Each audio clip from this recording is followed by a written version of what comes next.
जम्माल तो कोणाचा आयटम तू आजी आहे, तू आजी भाड्या.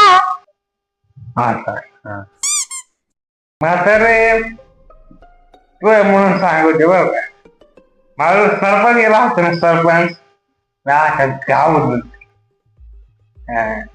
आणि जर मला मुख्यमंत्री केला असतं ना अख्खा महाराष्ट्र बदलून टाकला काय अख्खा महाराष्ट्र.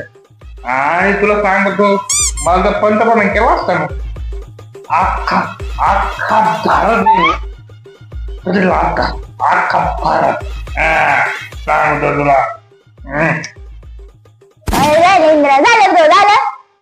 बाकीचे नंतर वाजले अगोदर ते गाऊन घातलंय कोणाचे गावले मी शे पाडवा. काय